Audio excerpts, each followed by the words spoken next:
यकीन मानो आज की कहानी सुनने के बाद आप अपनी जिंदगी का सबसे बड़ा और कठिन लक्ष्य कम समय में हासिल कर पाओगे। एक ऐसी प्राचीन विधि है जिस विधि को अगर आप अपनी जिंदगी के आचरण में लेंगे तो निश्चित ही आपको सफलता अवश्य मिलेगी। तो चलिए इस एक प्रसिद्ध कहानी के माध्यम से समझते हैं।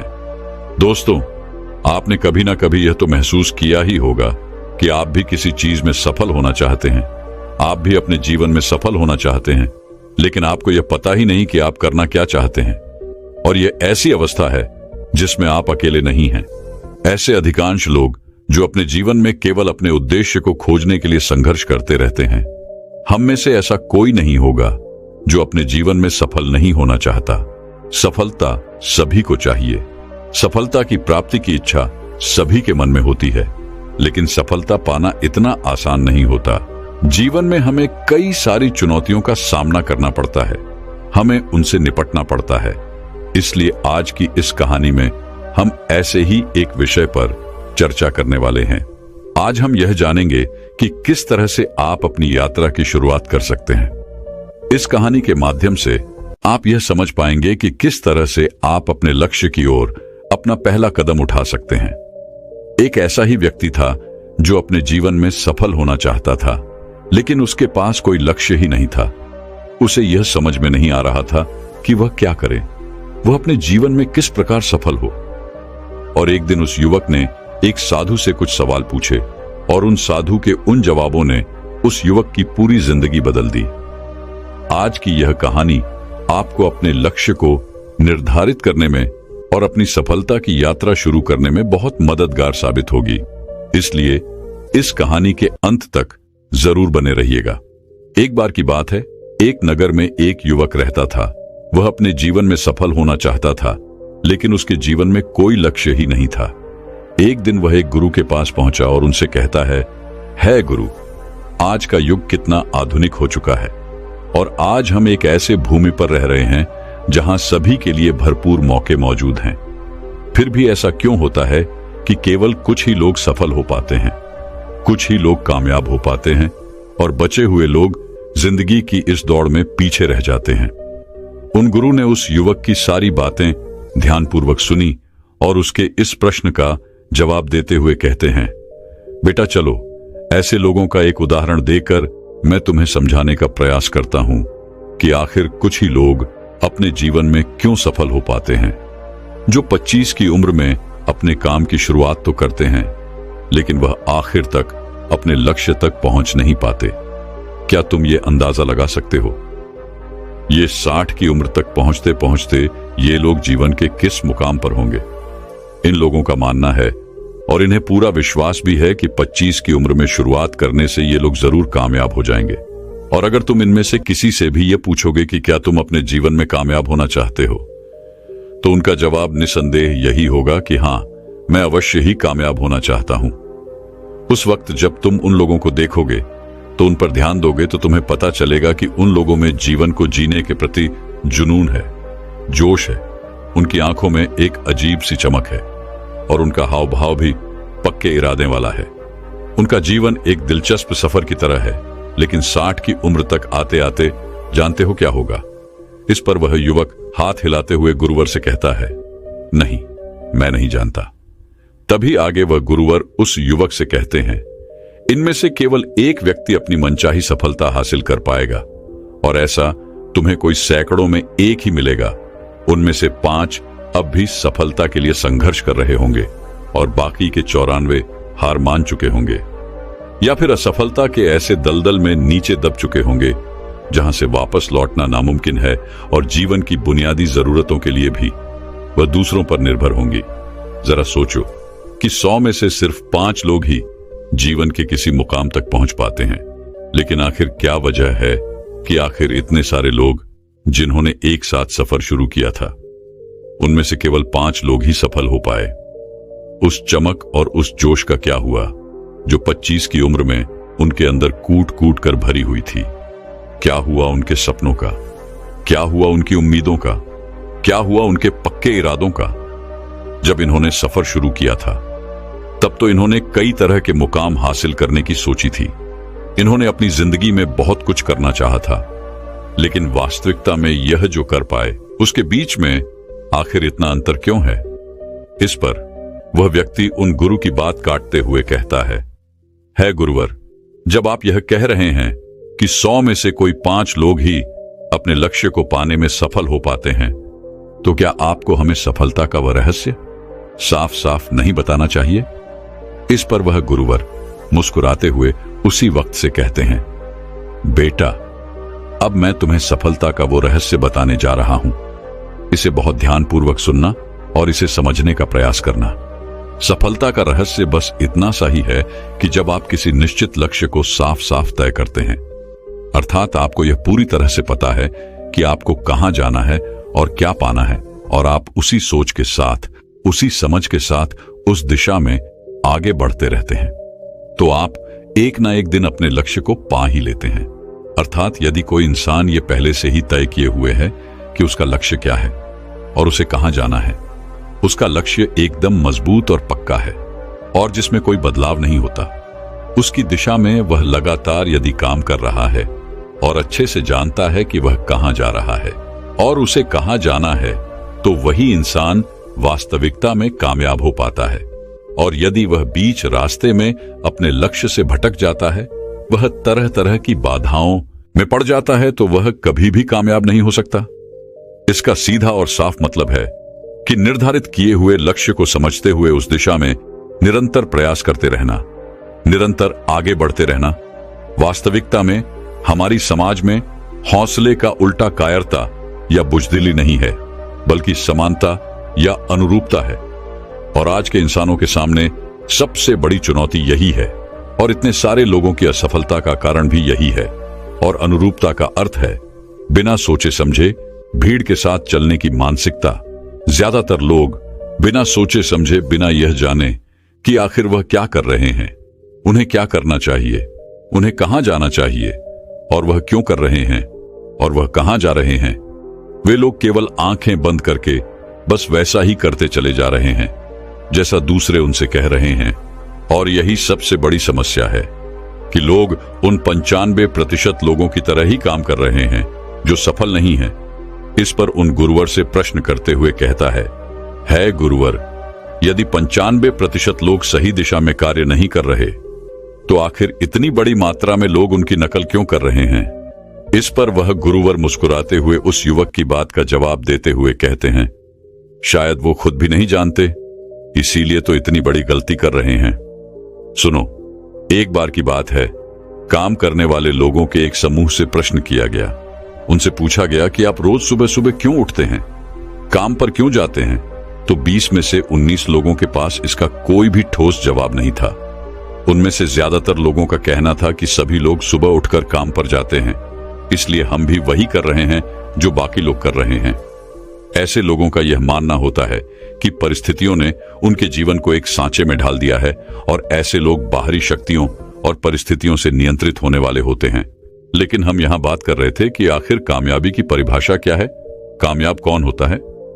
कामयाब सिर्फ वही इंसान होता है जो अपना लक्ष्य साफ साफ तय करके उसकी ओर निरंतर बढ़ता रहता है, क्योंकि उस व्यक्ति को यह पता है कि उसे आखिर क्या करना है, उसे आखिर क्या पाना है, उसे क्या बनना है, और वह उस दिशा में काम करना शुरू कर देता है।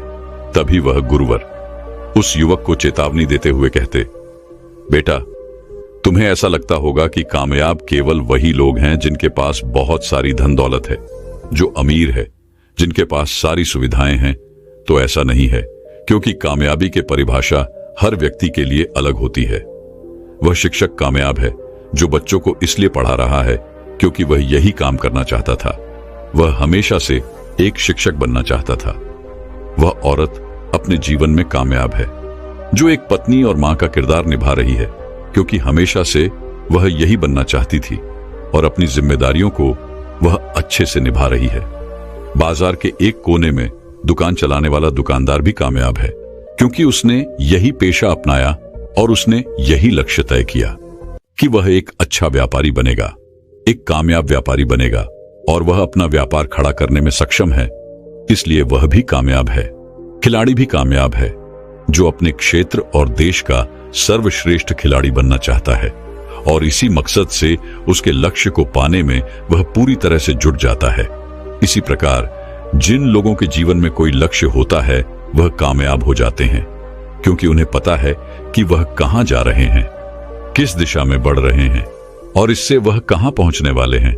लेकिन वहीं पर दूसरी तरफ असफल लोगों का मानना यह होता है कि जीवन का रास्ता उनकी परिस्थितियां तय करती हैं, यानी जो चीजें उनके साथ होती हैं किसी बाहरी शक्ति द्वारा होती है। और यदि इसे और आसान शब्दों में कहा जाए तो हर वो शख्स कामयाब है जो पहले से ही साफ साफ तय किए गए लक्ष्य को साकार करने की दिशा में सोच समझकर काम कर रहा है और आगे बढ़ रहा है। लेकिन 20 में से केवल एक इंसान ही ऐसा कर पाता है, बाकी के 19 लोग असफल हो जाते हैं। तभी वह व्यक्ति उन गुरुवर से कहता है गुरुवर, मुझे इस बात पर बड़ी हैरानी होती है कि दुनिया में इतने सारे लोग हैं जो दिन रात कड़ी मेहनत करते हैं, ईमानदारी से अपना काम करते हैं, लेकिन उसके बाद भी उन्हें जिंदगी में कुछ भी हासिल नहीं हो पाता। और वहीं पर कुछ लोग केवल कुछ देर के लिए ही मेहनत करते हैं, लेकिन उन्हें सब कुछ मिल जाता है। ऐसा क्यों? मुझे तो कभी कभी ऐसा लगता है कि उनके हाथों में कोई जादू की छड़ी लग गई है, जिस कारण वह जिस भी चीज को हाथ लगा देते हैं वह सोने में बदल जाता है। और ऐसे लोग हमेशा लगातार कामयाबी की ऊंचाइयों को छूते रहते हैं और कामयाबी की दिशा में अग्रसर रहते हैं। और वहीं पर दूसरी तरफ लोग असफल होने के बाद लगातार असफल होते जाते हैं और असफलता के दिशा में ही काम करते रहते हैं। तो आखिर सफल और असफल लोगों में क्या फर्क है? इसका जवाब देते हुए गुरुवर उस व्यक्ति से कहते हैं, सफल और असफल लोगों में केवल लक्ष्य का ही फर्क है। जिन लोगों के पास कोई लक्ष्य होता है वह उसी दिशा में काम करते हैं, जबकि कुछ लोगों के सामने कोई लक्ष्य ही नहीं होता और लक्ष्य के बिना आखिर वह कहां जाएंगे। लक्ष्य और उसे पाने की योजना बनाकर काम करने वाले लोग हमेशा कामयाब हो जाते हैं, क्योंकि उन्हें पता होता है कि आखिर उसे किस दिशा में आगे बढ़ना है। चलो मैं तुम्हें एक और उदाहरण से समझाता हूं। एक ऐसी जहाज के बारे में सोचो जो बंदरगाह से निकलने वाला है।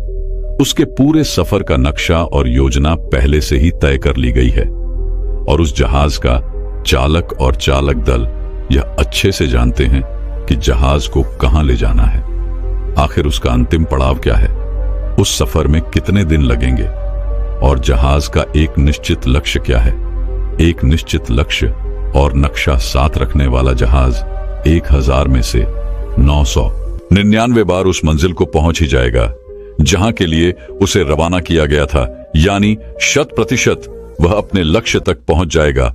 और वहीं पर अब कल्पना करो, एक दूसरे जहाज की जो हूबहू उसी की तरह है। अंतर सिर्फ इतना है कि इस जहाज में कोई भी चालक या चालक दल नहीं है और इसका कोई निश्चित लक्ष्य भी नहीं है और ना ही कोई मंजिल है। हम बस उसे चालू करके छोड़ देते हैं और आगे जाने देते हैं। अब ऐसे में बंदरगाह से छोड़ने के बाद या तो वह आगे जाकर डूब जाएगा या रास्ते में कहीं भटक जाएगा या किसी सुनसान समुद्र के तट पर जाकर अटक जाएगा। उसका नष्ट होना पूरी तरह से तय है, क्योंकि वह कभी कहीं पहुंच नहीं सकता, क्योंकि ना तो उसका कोई लक्ष्य है और ना ही कोई मंजिल और ना ही उसे रास्ता दिखाने के लिए कोई चालक या चालक दल। और हम इंसानों के साथ भी कुछ ऐसा ही होता है। तभी वह युवक उन गुरुवर से अगला प्रश्न करते हुए कहता है गुरुवर, एक निश्चित लक्ष्य रखने वाले लोग जीवन में हमेशा कामयाब क्यों होते हैं और जिनका कोई लक्ष्य नहीं होता वह असफल क्यों हो जाते हैं? इसके जवाब में वह गुरुवर कहते हैं, बेटा, हम जैसा सोचते हैं वैसे ही हम बन जाते हैं।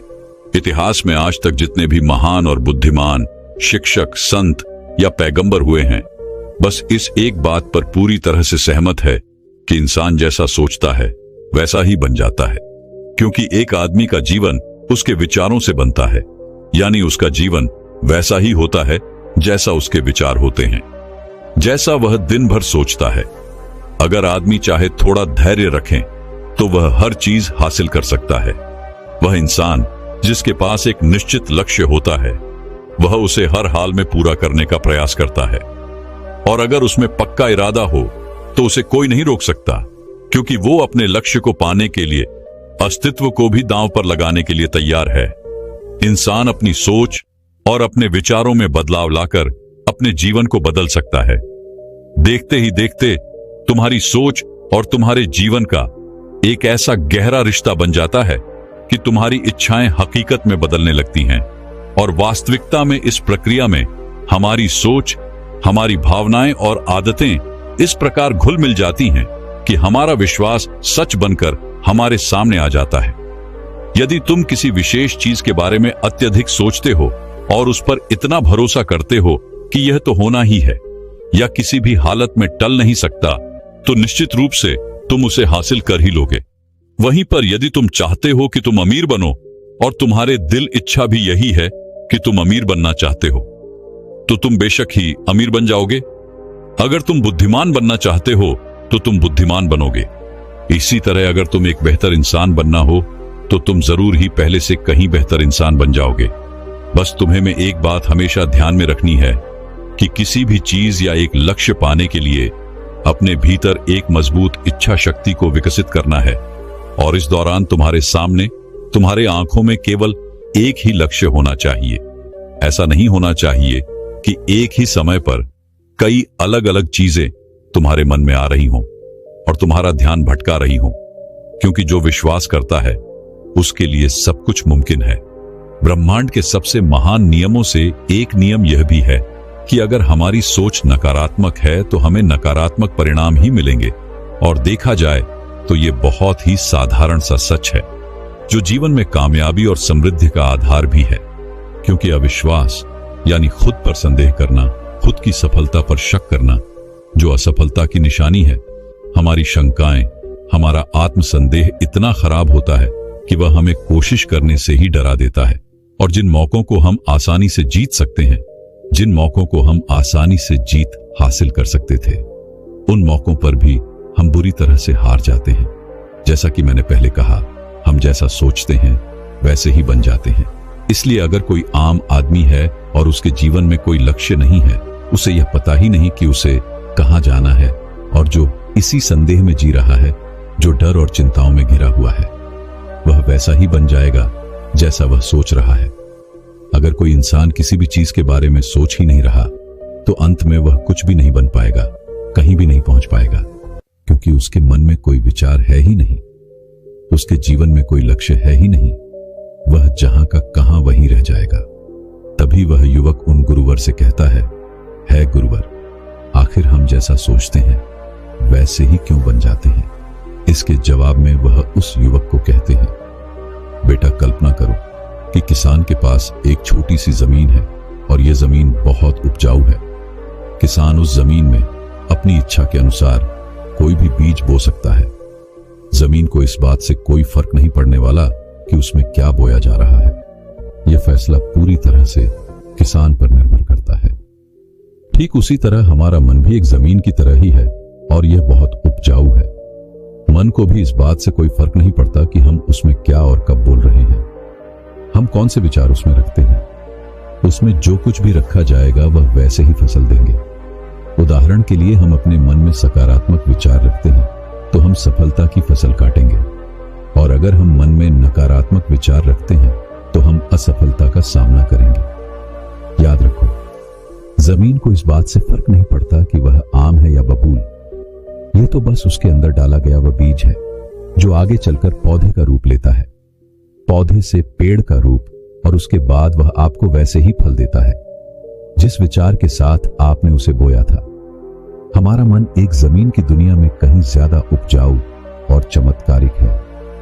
मन को इस बात से कोई फर्क नहीं पड़ता कि हम उसमें क्या रखते हैं, कामयाबी या सफलता, एक निश्चित लक्ष्य और महत्वपूर्ण लक्ष्य या डर, गलतफहमी, नकारात्मकता और चिंता। लेकिन हम जो भी अनजाने में उसमें रखते हैं वही हमें वापस मिलता है, क्योंकि हमारे मन का यही काम है कि वह हमें वह चीज वापस लौटा देता है जो हमने उसे दी है, और ये हमें कई गुना होकर वापस मिलती है। आगे वह युवक उन गुरुवर से कहता है गुरुवर, किसी मनुष्य का दिमाग इतना शक्तिशाली है तो फिर वह अपने मस्तिष्क का इस्तेमाल क्यों नहीं करता? वह उसका सही दिशा में उपयोग क्यों नहीं करता? इसके जवाब में वह गुरुवर उस युवक से कहते हैं, बेटा, इंसान अपने दिमाग का सही इस्तेमाल नहीं करता, क्योंकि उनके लिए यह मुफ्त की चीज है और एक इंसान की यह फितरत होती है, जो भी चीज उसे मुफ्त में मिलती है वह उसकी कद्र कभी नहीं करता। इसके बजाय वह उन चीजों को महत्व देता है जिनकी वह कीमत समझता है, जिसके लिए उसने कोई भी कीमत चुकाई हो।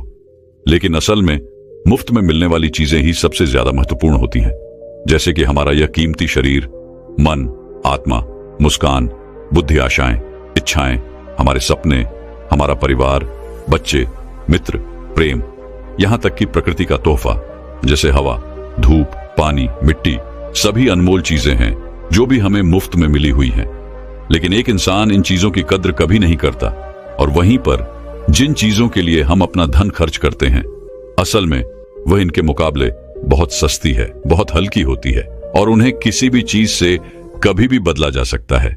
लेकिन वहीं पर इस प्रकृति से जो हमें चीजें मिली हैं, भले ही वह मुफ्त की हो, उनकी तुलना किसी से नहीं की जा सकती और ना ही उन्हें किसी दूसरे चीज से बदला जा सकता है।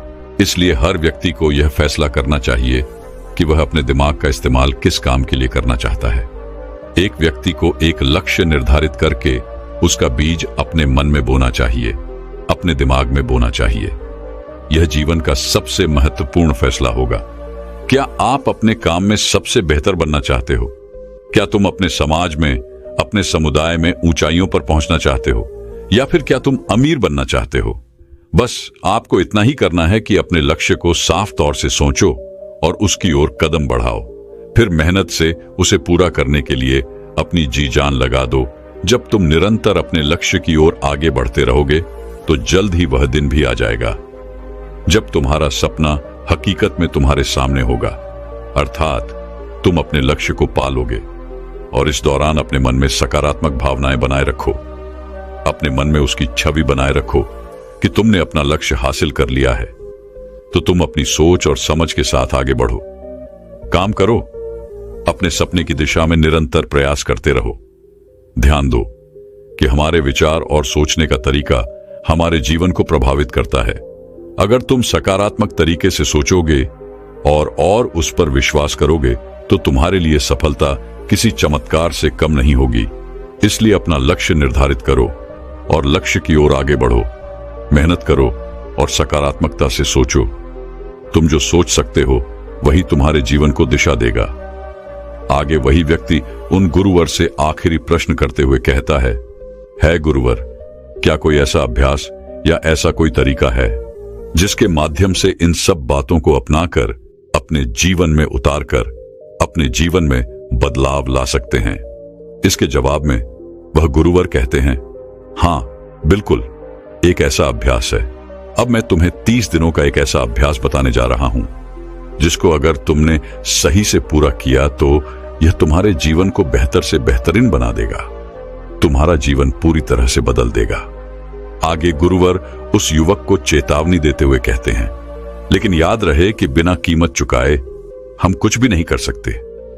इसलिए इस 30 दिन के अभ्यास का परिणाम कुल उसके बराबर होगा जितनी तुमने कोशिश की होगी या जितनी तुमने इसके लिए कीमत चुकाई होगी। लेकिन अब आपके मन में यह प्रश्न उठ रहा होगा कि आखिर यह कीमत क्या होगी? तो इसमें कई सारी बातें आती हैं। पहले तो यह कि तुम्हें बुद्धि और भावना दोनों स्तर पर यह समझना होगा कि हम जैसा सोचते हैं हम बिल्कुल वैसा ही बन जाते हैं। इसीलिए अपने जीवन को अपने अनुसार चलाने के लिए तुम्हें अपने विचारों को अपने नियंत्रण में रखना होगा। यानी कि तुम्हें अपने अंदर से यह बात माननी होगी, तुम्हें इस पर विश्वास करना होगा कि तुम जैसा सोचते हो वैसा ही तुम बन जाते हो। तुम जैसी फसल बोओगे तुम्हें वैसे ही फसल काटने को मिलेगी। दूसरी बात, तुम्हें अपने मन से सभी बाधाओं और बेड़ियों को काट फेंकना होगा और यह सोचकर खुद को उस काम में झोंक देना होगा कि यही काम मेरे लिए प्रकृति ने सोचा है और यही काम मेरे लिए सही है। मैं इस काम के लिए बना हूं, यह काम मेरे लिए मेरे ईश्वर ने तय किया है। अर्थात तुम्हें यही मानना होगा कि सभी सीमाएं, रेखाएं, सभी मानसिक रुकावटें तुम्हारी खुद की बनाई हुई है और तुम्हें उन रुकावटों को तोड़ना होगा, आगे बढ़ना होगा और तुम्हारे सामने तुम्हारी कल्पना से भी ज्यादा अवसर मौजूद होंगे। अर्थात तुम्हें उन तमाम छोटी और सीमित सोच व विचारों से ऊपर उठना होगा जिन्हें तुमने बिना सोचे समझे या परखे सच मान लिया है। जो आज तक तुम सुनते आए हो अपने परिवार में, अपने समाज में, अब वह सभी सोचों को एक बार परख कर देखो। तीसरी बात, अपनी समस्या पर सकारात्मक रूप से सोचने के लिए, खुद को प्रोत्साहित करने के लिए अपनी पूरी क्षमता और हिम्मत का इस्तेमाल करना सीखो। इसके साथ ही अपने लिए एक निश्चित और स्पष्ट लक्ष्य के लिए तैयार करो। अपने दिमाग को अपने लक्ष्य के बारे में सभी संभव गुणों से विचार करने का अवसर देना होगा। अपनी कल्पना को खुली छूट देनी होगी ताकि वह हर संभव समाधान की खोज कर सके। इस विचार को मानने से इनकार कर दो कि लक्ष्य प्राप्ति के रास्ते में कोई भी बाधा तुम्हें हरा सकती है। जब तुम्हें लक्ष्य की तरफ ले जाने वाला रास्ता साफ साफ दिखाई देने लगे तो पूरी निष्ठा और जोश के साथ फैसला लेते हुए काम करो। खुद को लगातार ये याद दिलाते रहो कि तुम अपनी उपलब्धि और कामयाबी के बिल्कुल नजदीक खड़े हो। आगे वह गुरुवर उस युवक से कहते हैं, चलो एक बार फिर से उन महत्वपूर्ण बिंदुओं को जल्दी से दोहरा लेते हैं जो हमें एक खूबसूरत जीवन जीने के लिए कीमत के रूप में चुकानी होगी। पहला, हम जैसा सोचते हैं वैसा ही बन जाते हैं। दूसरा, कल्पना की शक्ति को समझो और अपने दिमाग को ऊंची उड़ान भरने दो। तीसरा, हिम्मत और हौसला रखते हुए अपने लक्ष्य की ओर आगे बढ़ो। पूरी लगन और एकाग्रता के साथ डट कर लगे रहो और साथ ही साथ यह बात भी याद रखो कि कोई विचार तब तक बेकार और मामूली होता है जब तक हम उस पर काम नहीं करते। और अब मैं तुम्हें 30 दिनों का वह अभ्यास समझाने जा रहा हूं, इसलिए इसे ध्यानपूर्वक सुनना और समझना। लेकिन उससे पहले अपने दिमाग में ये बात अच्छी तरह से बैठा लो कि इस अभ्यास में तुम्हें कुछ भी खोना नहीं है, बल्कि संभावना है कि तुम बहुत कुछ पा सकते हो। दो बातें हम सभी पर लागू होती हैं कि हम सभी कुछ न कुछ चाहते हैं। हम सभी किसी न किसी चीज से डरे हुए हैं। मैं चाहता हूं कि तुम उस डर को अभी के अभी कागज पर देखो। वह क्या चीज है जिसे तुम हद से ज्यादा चाहते हो और तुम उसे अपने जीवन में पाना चाहते हो। वह कुछ भी हो सकता है, जैसे एक अच्छी नौकरी, ज्यादा पैसा कमाना, या फिर तुम एक बड़ा घर चाहते हो, या फिर अपने परिवार में ज्यादा प्रेम या तालमेल लाना चाहते हो, फिर जिंदगी में कोई खास मुकाम हासिल करना चाहते हो। तुम जो भी सपने को पूरा करना चाहते हो उसे कागज पर साफ साफ लिखो कि आखिर तुम क्या चाहते हो। और फिर इस बात को ध्यान रखो कि अगले 30 दिनों तक केवल यही तुम्हारा इकलौता और निश्चित लक्ष्य होगा। तुम्हें इसे किसी को दिखाने की जरूरत नहीं है, लेकिन इसे हमेशा अपने साथ रखो ताकि तुम दिन में इसे कई बार देख सको। इस पेपर पर लिखे गए लक्ष्य को सुबह उठते ही अपने मन में दोहराओ। दिन भर सकारात्मक तरीकों से उसके बारे में सोचो। दिन भर में जब भी तुम्हें मौका मिले तो इस कागज को जरूर एक बार देखो और उसे जोर जोर पढ़ो। रात को सोने से ठीक पहले भी इसे देखना मत भूलना और इसे जोर जोर से जरूर पढ़ना। और जब भी तुम इसे देख रहे हो तो अपने मन में यह पूरा विश्वास रखना कि तुम एक ना एक दिन ऐसे अवश्य बन जाओगे जिसके बारे में तुम सोच रहे हो, जिसे तुम बार बार देख रहे हो, क्योंकि इसे देखते समय तुम अपने लक्ष्य के बारे में सोच रहे हो। और यह मान लो कि तुम बहुत जल्द अपने लक्ष्य को हासिल भी कर लोगे। वास्तविकता में जिस क्षण हम उसे लिखते हैं और इसके बारे में सोचना शुरू करते हैं, उसी क्षण से यह तय हो जाता है कि आप इस लक्ष्य को अवश्य पाकर रहेंगे और इसकी प्रक्रिया शुरू हो जाती है। अर्थात यह लक्ष्य अब हमारा है और यह हमारा अगला काम है। जिस चीज से भी तुम्हें डर लगता हूं उसके बारे में सोचना बिल्कुल बंद कर दो। जब भी तुम्हारे मन में कोई डर या नकारात्मक विचार आए तो मन में अपनी सकारात्मक और सार्थक लक्ष्य के बारे में उसे अच्छी तरह से समझाओ। उसकी मानसिक तस्वीर की कल्पना करो और इसे आज से ही शुरू कर दो।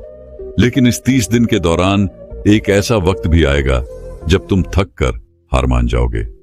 तुम्हें लगने लगेगा कि यह सब बेकार है। इन सब चीजों से कोई फर्क नहीं पड़ता, क्योंकि व्यक्ति के लिए सकारात्मक सोचने की तुलना में नकारात्मक सोचना ज्यादा आसान होता है। और यही कारण है कि 100 में से केवल 5 लोग ही कामयाब हो पाते हैं। लेकिन तुम्हारी कोशिश यह होनी चाहिए कि तुम उन 5% लोगों में अपनी जगह बना सको, और इसके लिए तुम्हें अभी से शुरुआत करनी होगी। इन 30 दिनों के लिए तुम्हारे दिमाग का नियंत्रण पूरी तरह से तुम्हारे हाथ में होना चाहिए, और इस दौरान दिमाग को केवल वही सोचना होगा जिसकी इजाजत तुम उसे दोगे। और इस 30 दिनों के भीतर, इस परीक्षण के दौरान, तुम्हें हर दिन उससे भी ज्यादा काम करना होगा जितना तुम पहले करते थे। और इन सभी के अलावा एक जोशीला और उत्साहित रूप बनाए रखने के लिए कोशिश करना। पहले से भी ज्यादा प्रयास करो। अपने लक्ष्य ध्यान में रखते हुए करो कि तुम्हें जीवन में ठीक उसी के बराबर कुछ मिलेगा जितना तुम उसमें लगाओगे। जिस पल हम किसी लक्ष्य पर काम करने का फैसला कर लेते हैं, उसी पल हम कामयाब इंसान बन जाते हैं और उन गिने चुने खास लोगों में आ जाते हैं जो अच्छे से जानते हैं कि वे कहां जा रहे हैं। और इसके बाद हम 100 में से शेष 5 लोगों की गिनती में आ जाते हैं। अपने मन से पूरी तरह से चिंता मिटा दो कि तुम अपने लक्ष्य को कैसे हासिल करोगे। यह सोचना तुम बिल्कुल बंद कर दो कि तुम वहां तक कैसे पहुंचोगे। इसे उस शक्ति के ऊपर छोड़ दो जो तुमसे भी कहीं ज्यादा सक्षम और ताकतवर है। तुम्हें बस यह पता होना चाहिए कि तुम किस दिशा में और कहां जा रहे हो। बाकी जो भी सवाल तुम्हारे सामने आएंगी, समय के साथ उनका जवाब खुद ब खुद तुम्हें मिलता जाएगा। तुम पुराने ग्रंथों में बताई गई इन बातों को याद रखो और अपने अभ्यास के दौरान हर दिन अपने सामने रखो और सवाल पूछो और उसका जवाब तुम्हें मिल जाएगा। खोजो और तुम उसे पालोगे। दस्तक दो और तुम्हारे लिए दरवाजा जरूर खुलेगा। क्योंकि हर एक इंसान जो कुछ जानने की इच्छा रखता है, उसे जवाब मिलता है। जो खोजता है, उसे वह चीज मिल जाती है। और जो दस्तक देता है, उसके लिए दरवाजा भी जरूर खुलता है। यह शब्द जितना सरल है, उतना ही चमत्कारिक भी है। दरअसल यह नियम इतना आसान है कि हमारे मुश्किल शब्दों में उलझकर इसे समझना और भी मुश्किल होगा। इसलिए बस तुम्हें जरूरी यह है कि तुम इन 30 दिनों के दौरान तुम्हारे सामने एक स्पष्ट लक्ष्य हो और उसे पूरा करने का एक जुनूनी विश्वास भी हो। तुम चाहे किसी भी काम से जुड़े हो, लेकिन इन 30 दिनों के दौरान अपना सर्वश्रेष्ठ प्रदर्शन करो, कुछ इस तरीके से जैसे तुमने आज तक पहले कभी ना किया हो। और देखते ही देखते तुम्हारे जीवन का जो नया पहलू तुम्हारे सामने आएगा, उसे देखकर तुम खुद भी हैरान होगे। ऊपर बताए गए नियमों को अपनाकर तुम उन गिने चुने भाग्य सारे लोगों में से एक बन जाओगे जो शांत, खुशहाल और कामयाब जीवन जी रहे हैं। तो फिर देर किस बात की है? तुम्हारे पास खोने के लिए कुछ नहीं, लेकिन पाने के लिए बहुत कुछ है। यानी कि एक बिल्कुल नया जीवन जो तुम्हारा इंतजार कर रहा है। बस वो यही चाहता है कि तुम पहला कदम उठाओ और आगे बढ़ो। अपना लक्ष्य निर्धारित करो और उस पर निरंतर कार्य करो। इतना कहकर वह गुरु शांत हो गए और युवक को भी सारी बातें अच्छी तरह से समझ में आ चुकी थी। उस युवक ने उनको रुको प्रणाम किया और अपने घर लौट गया और उसने आज से ही 30 दिनों का अभ्यास करना शुरू कर दिया। तो दर्शकों, अब चलिए जानते हैं कम समय में सबसे बड़ा और कठिन लक्ष्य कैसे प्राप्त किया जा सकता है। इस विषय पर अगली रोचक कहानी की शुरुआत कुछ इस प्रकार होती है। दोस्तों, एक बार की बात है, एक सम्राट का छोटा भाई सम्राट के सिंहासन पर बैठकर अपने मंत्रियों के सामने बड़ी बड़ी बातें कर रहा था।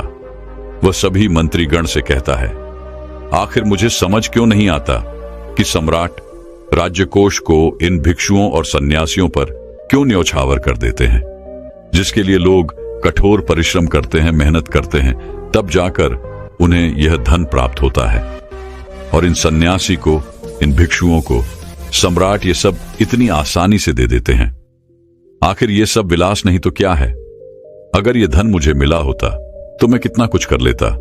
मैं अपने महल को और खूबसूरत बनाता, अपने महल के भीतर सुंदर मूर्तियां तैयार करवाता, पूरे राज्य में जगह जगह उद्यान बनवाता और यह दुनिया घूमता, लोगों से मिलता, लोगों को जानता और किसी ताकतवर राज्य की सुंदरी अर्थात राजकुमारी से शादी भी कर लेता।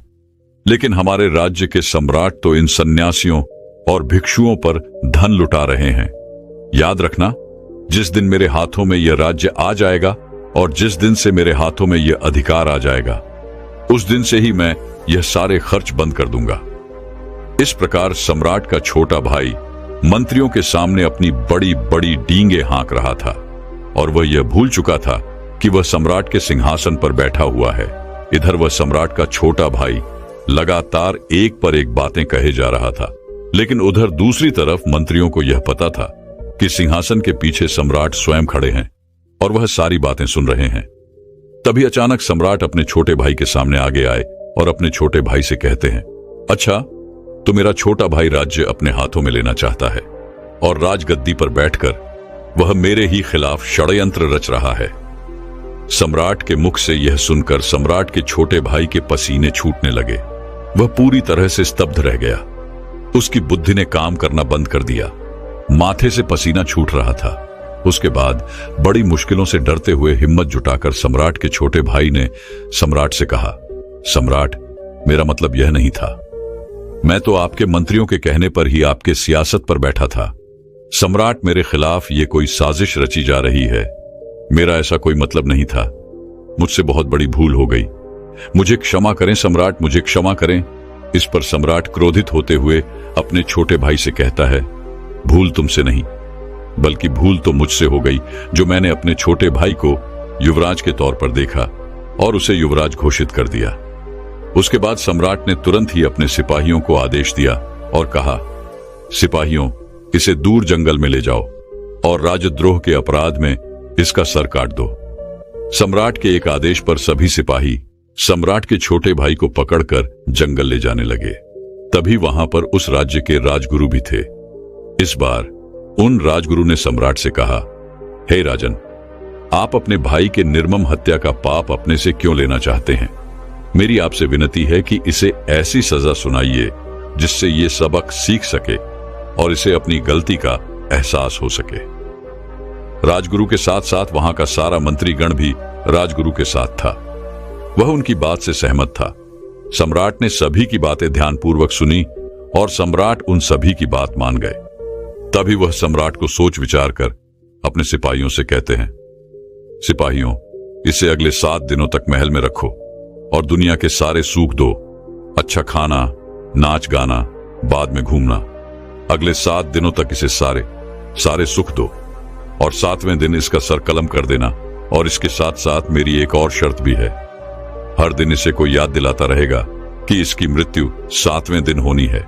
इसे 7वें दिन बांध दिया जाएगा। यह सुन सम्राट का भाई रोने लगा, विलाप करने लगा। वह क्षमा की याचना करने लगा, लेकिन सम्राट ने एक नहीं सुनी। सम्राट के आदेश पर सैनिक उसे खींचकर राज दरबार ले गए और उसे आलीशान महल में कैद कर दिया। 7 दिन उसकी खूब सेवा की गई। नाच गाना, खाना पीना सब कुछ उसे दिया गया, पर कोई न कोई राज दरबार का व्यक्ति उसे यह याद दिला ही देता था कि 7वें दिन उसकी मृत्यु तय है। 7वें दिन उसका सर धड़ से अलग कर दिया जाएगा। देखते ही देखते पूरे 6 दिन निकल गए। आखिरी दिन जब सिपाही युवराज को लेने आए, इस पर युवराज उन सिपाहियों से कहता है, आज मेरे जीवन का आखिरी दिन है और मेरी एक आखिरी ख्वाहिश है। इस पर एक सिपाही युवराज से पूछता है, बोलो, तुम क्या चाहते हो? युवराज कहते हैं, मुझे बस एक बार अपने भाई से मिलना है। मैं आखिरी बार बस अपने भाई से मिलना चाहता हूं। युवराज की फरियाद राज दरबार में पहुंचाई गई और सम्राट तुरंत ही युवराज से मिलने के लिए निकल पड़े। कुछ देर बाद जब सम्राट राजकुमार के पास पहुंचे तो राजकुमार ने सम्राट से कहा, भैया, मेरा एक सवाल है। इस पर सम्राट राजकुमार से कहते हैं, पूछो, तुम क्या पूछना चाहते हो?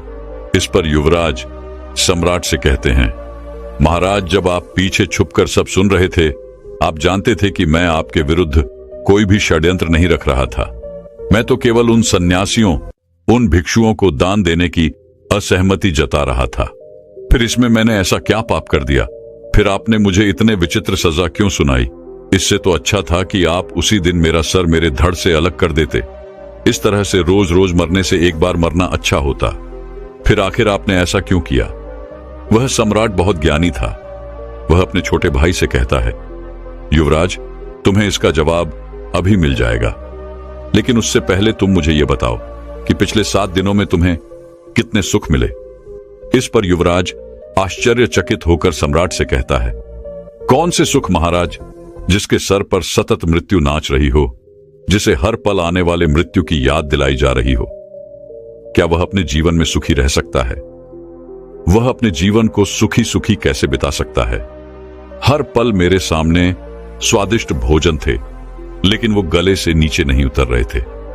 दुनिया के सारे भोग विलास मेरे सामने थे, लेकिन उसके बाद भी उसमें कोई रस नहीं था। मेरे मन में तो बार बार केवल एक ही विचार आ रहा था कि जीवन में ऐसे कितने सारे काम थे जो मैं कर सकता था, लेकिन मैंने ऐसा कुछ भी नहीं किया। मैं कुछ जानना चाहता था, सीखना चाहता था, लेकिन अब मेरे पास वक्त नहीं है। मैं अब कुछ भी नहीं कर सकता।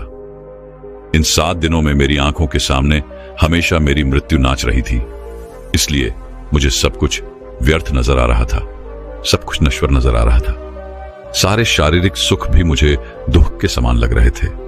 ऐसे में मैं भला सुख कैसे भोग सकता हूं? इस पर सम्राट मुस्कुराने लगे और अपने छोटे भाई अर्थात युवराज से कहते हैं, युवराज, तो मैं यह विचित्र सजा इसीलिए सुनाई गई थी ताकि तुम अपनी गलती का एहसास कर सको, और तुम बिल्कुल सही समझ रहे हो।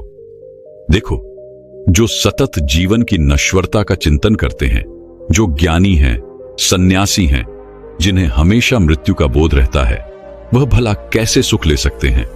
जिनके सामने उनकी मृत्यु नाच रही हो, वह भला अपने जीवन को भोग विलास में कैसे बिता सकते हैं? सम्राट की आवाज सुनकर युवराज की आंखों में आंसू आ गए। युवराज को अपनी गलती का एहसास हो चुका था। युवराज ने सम्राट से क्षमा मांगी और सम्राट ने उसे क्षमा कर दिया। दोस्तों, इस कहानी से हमें बहुत कुछ सीखने को मिलता है।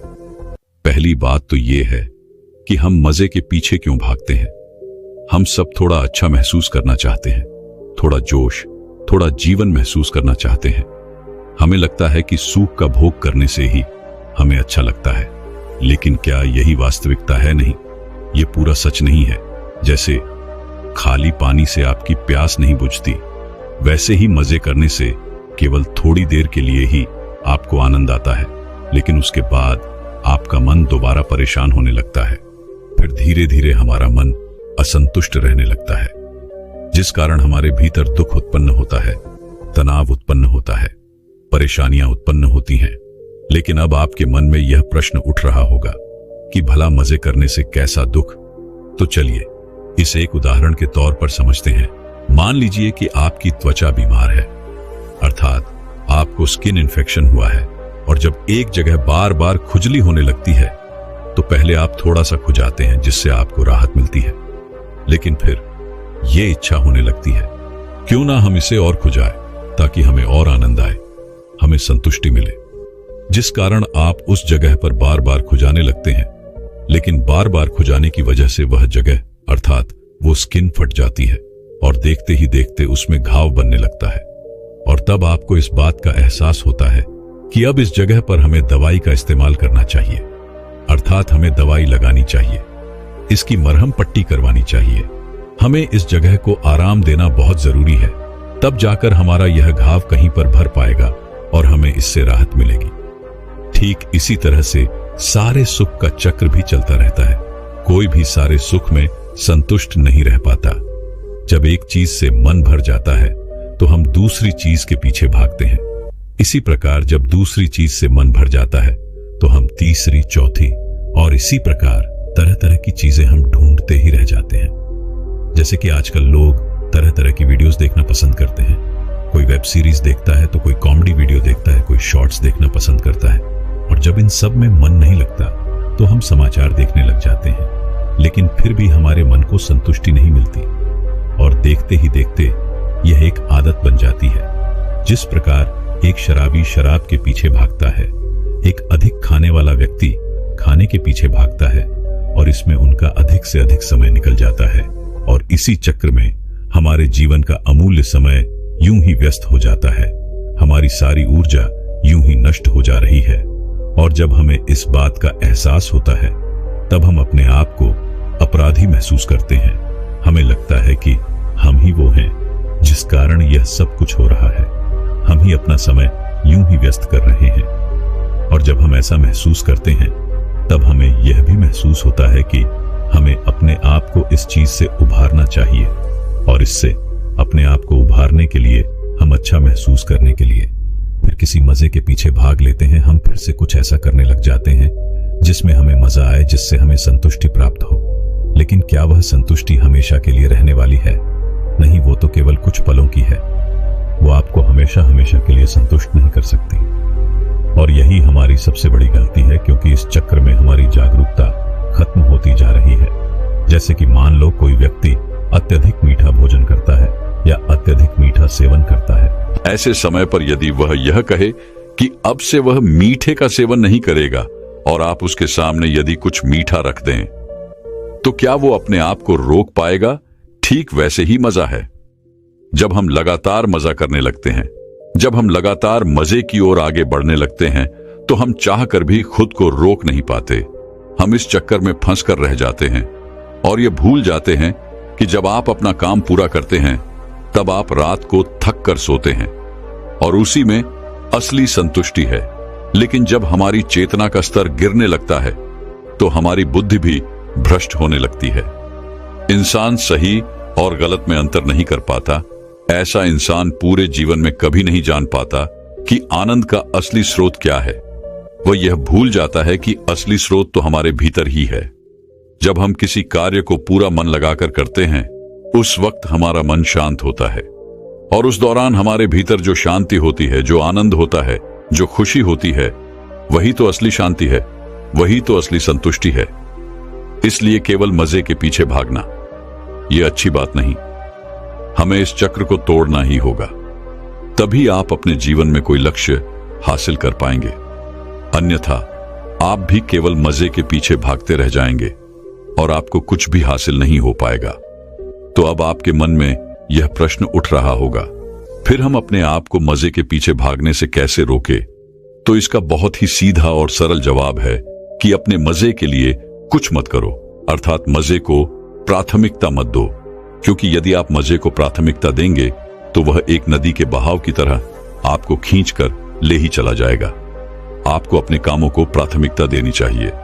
हर चीज समय पर करो और जो भी करो उसे मन लगाकर करो, तभी आपका मन शांत हो पाएगा और आपको वहां अच्छा भी लगने लगेगा। दूसरी बात, मनोरंजन नहीं बल्कि आराम करो, क्योंकि जब भी हमारा मन थकता है तो उसे आराम की जरूरत पड़ती है, ना कि मजे की। लेकिन हम में से अधिकांश लोग जब भी अपने काम से घर लौटते हैं या फिर कोई ऐसा काम करके थक जाते हैं तो वे लोग अपना स्मार्टफोन इस्तेमाल करने लगते हैं। वे लोग शॉर्ट्स देखते हैं, वेब सीरीज देखते हैं, मूवीज देखते हैं, जिससे वो अच्छा महसूस कर सके, जिससे वो एक बार फिर से तरोताजा हो सके। लेकिन क्या ये सही है? नहीं। इसलिए जब भी आप थक जाएं या फिर आपका मन थक जाए तो आपको सचेत होकर अपने शरीर और मन को आराम देना चाहिए, जिससे आपका मन एक बार फिर से तरोताजा हो पाएगा और वह एक बार फिर से किसी भी काम में पूरी तरह से आपका साथ दे पाएगा। और एक बार जब आपका साथ देने लगेगा तो आप उस कार्य को मन लगाकर कर पाएंगे और उस कार्य से आप सफलता तक पहुंचा भी पाएंगे। तीसरी बात, मन को शांत करना सीखो।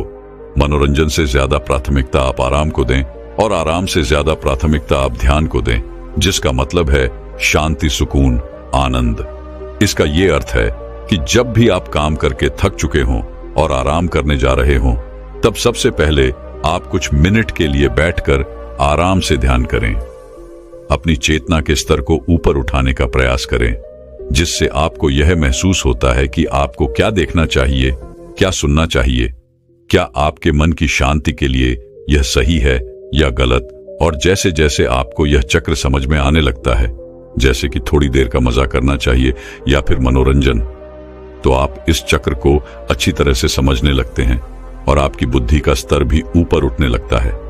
और तब आप ये महसूस कर पाते हैं कि इस चक्र में मन थक रहा है, भटक रहा है और कमजोर भी हो रहा है। और ठीक उसी वक्त आपको यह भी एहसास होगा कि आप अपने अमूल्य मानसिक ऊर्जा और अपना अमूल्य समय यूं ही व्यक्त कर रहे हैं, उसे बेकार की चीजों में लगा रहे हैं और आपका वह अमूल्य समय यूं ही खराब होता जा रहा है।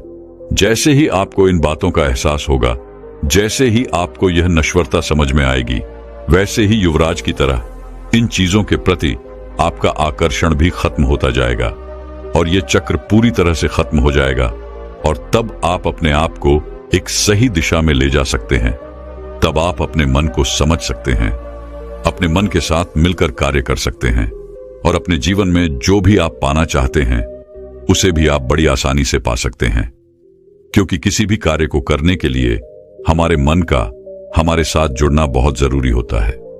वहीं पर यदि आपका मन थका हुआ है, कमजोर है और वह काम करने की क्षमता नहीं रखता, ऐसे में यदि आप उसे मनोरंजन करवा रहे हैं, मजे के पीछे भगा रहे हैं, तो वह और भी थक जाएगा और वह आपका साथ नहीं दे पाएगा। फिर चाहे आप कितनी भी कोशिशें क्यों ना कर लें, लाख प्रयास ही क्यों ना कर लें, लेकिन आपका मन आपका साथ नहीं देने वाला। और फिर आप में से कई लोग नीचे कमेंट में यह भी कहते हैं कि हमारा मन हमारा साथ नहीं देता। हम जब किसी काम को करने जाते हैं तो हमारा मन जुड़ता ही नहीं। तो मुझे उम्मीद है कि आपको आपके प्रश्न का उत्तर मिल चुका होगा। आखिर क्या कारण है जिस वजह से आपका मन आपके साथ जुड़ नहीं पाता और आप किसी भी काम में मन नहीं लगा पाते? तो मुझे उम्मीद है कि अब तक तो आप यह समझ ही चुके होंगे। दोस्तों, मैं उम्मीद करता हूं कि यह कहानी सुनने से आपके जीवन में अच्छे बदलाव आए होंगे। आपको इस वीडियो से क्या सीखने मिला, ये कमेंट करके जरूर बताएं और अपने परिवार, दोस्तों या आपके करीबी इंसान के साथ ये कहानी शेयर करके उन्हें भी इस ज्ञान से परिचित करवाएं। बाकी अगर आपको यह वीडियो दिल से अच्छी लगी हो तभी इस वीडियो को लाइक कर देना, और आपने अब तक इस चैनल को सब्सक्राइब न किया हो तो चैनल को सब्सक्राइब भी जरूर कर देना। आपका हर दिन शुभ हो और खुशियों से आपका जीवन भरा रहे। धन्यवाद। नमो बुद्धाय।